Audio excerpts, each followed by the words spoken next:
కానీ అబద్ధాల ప్రాతిపదికన ప్రజలు శిక్షించిన తర్వాత కూడా ఇంకా ఇదే ఊకదంపుడు ఉపన్యాసాలతోని ప్రజల్ని మభ్యపెట్టాలని చూస్తే ప్రజలేమో అమాయకులు కాదు సార్. ఎందుకంటే అసెంబ్లీ ఎన్నికలలో లెక్క తేల్చారు. ఆ లెక్కతో సరిపోక ఇట్లనే మొదటి శాసనసభ సమావేశాలలో తొండి లెక్కలు అన్నీ చెప్తే పార్లమెంట్లో గుండు సున్నిచ్చారు. అయినా కూడా ఆలోచన మారలేదు, విధానము మారలేదు. ఔటర్ రింగ్ రోడ్డు 159 కిలోమీటర్లు ఆనాడు కాంగ్రెస్ పార్టీ అద్భుతంగా ప్రపంచానికే ఆదర్శంగా ఉండే ఔటర్ రింగ్ రోడ్డును నిర్మిస్తే లక్షల కోట్ల రూపాయల విలువైన ఔటర్ రింగ్ రోడ్డును పల్లి బఠానీలకు అమ్ముకున్నట్టు 7,000 కోట్ల రూపాయలకు అమ్మి తెగనమ్మి గొర్రెల పథకము ఎన్ని గొర్రెలు ఇచ్చిండ్రో ఎన్ని గొర్రెలు ఉన్నాయో ఇవాళ మొత్తం లెక్కలు తేలినాయి. గొర్రెల మీద ఏసీ బోళ్ళు ఊరికి అట్లా మీద ఇట్లా తడిమి చూస్తే ఆల్రెడీ 700 కోట్లు గొర్రెల పేరు మీద దిగమింగినరని చెప్పి ఈరోజు రిపోర్ట్స్ వచ్చినాయి. కేసీఆర్ కిట్టులో ఏం అవినీతి జరిగిందో వారు కోరుకుంటే విచారణకి ఇద్దాం, దాని మీద కూడా పోదాం.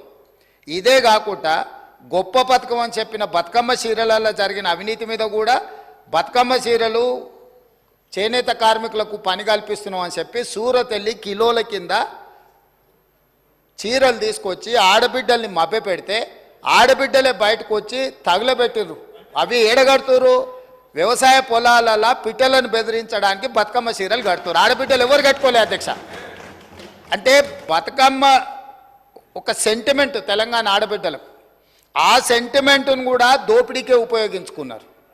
గొర్రెలు మా యాదవ్ సోదరులు అమాయకులు, మంచోళ్ళు, నమ్మితే ప్రాణం ఇచ్చేటోళ్ళు మా కుర్మ యాదవ్ సోదరులను అడ్డం పెట్టుకొని 100,000 కోట్ల రూపాయలు కొల్లగొట్టి మింగుతే ఇవాళ వాళ్ళ పంపకాలలో పంచాయతీలు వస్తే పోలీస్ స్టేషన్లో వాళ్ళే ఫిర్యాదు చేసుకుంటే ఆ కేసు ఏసీబీ విచారణకు తీసుకుంటే ఇవాళ ఇప్పటికే మీదనే 700 కోట్ల రూపాయలు వచ్చినాయన్నారు. ఇప్పుడు ఈడోళ్ళు వచ్చి కూర్చున్నారు. అదేవిధంగా మొన్నటి వరకు పదే మమ్మల్ని సవాల్ విసిరిండ్రు. ఏమని? అసలు కాళేశ్వరం మీద మేము పెట్టిందే 80,000 కోట్లు, కాళేశ్వరం ప్రాజెక్టే 80,000 కోట్లు అయితే 1,00,000 కోట్ల రూపాయల అవినీతి ఎట్లా జరిగింది? రాహుల్ గాంధీ గారు లీడర్ కాదు రీడరు అని ఇట్లాంటి మాటలు వీళ్ళే మాట్లాడారు. ఇప్పుడేమంటుండు? ఇప్పటి వరకు మేము 94,000 కోట్ల రూపాయలు కాళేశ్వరం ఖర్చు పెట్టినామంటున్నాడు. నిన్నటికి నిన్న పోయి చూసిర్రు ఎట్లా కూలిందో, ఇంకేమైనా మిగిలిందా లేదా అని. ఇవాళ ఇన్ని తప్పిదాలు చేసి ఉన్నాయని నమ్మి రంగారెడ్డి జిల్లాలో తమ రంగారెడ్డి జిల్లా నుంచి రిప్రజెంట్ చేస్తున్నారు అధ్యక్ష.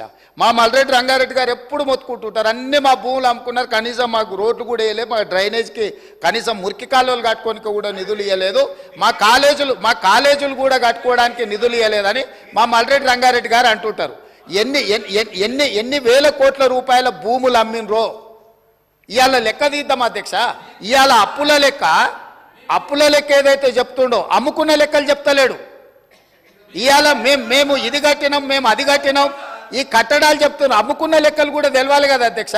మనకి తాతలు ముత్తాతలు ఆర్నమెంట్స్ ఇస్తారు, ఆస్తులు ఇస్తారు, బంగారం ఇస్తారు. మనకి ఇంట్లో ఆడబిడ్డలకు ఉండనీక అని చెప్పి బంగారం ఆభరణాలు ఇస్తారు.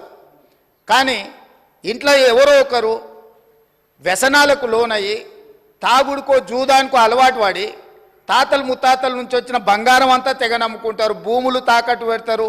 తాతలు తండ్రి ముత్తాతలు సంపాదించిన గౌరవం పేరు మీద ఊర్లో అప్పు ఉడితే అప్పు కూడా తీసుకొచ్చి అప్పు కూడా పెట్టి ఎక్కడిదక్కడ కథం పడతారు. ఇవాళ 10 ఏళ్ళైనా అధ్యక్ష నేను మిమ్మల్ని ఒకటే మాట్లాడగదలుచుకున్నా. ఏమన్యాయం చేసినాం అధ్యక్ష? పాలమూరులో మేము చంద్రశేఖరరావుకి ఏమన్యాయం చేసినాం?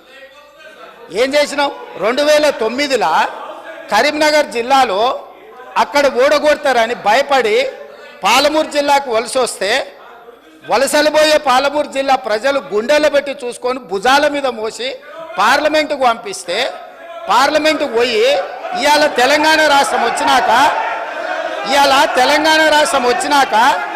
మొట్టమొదట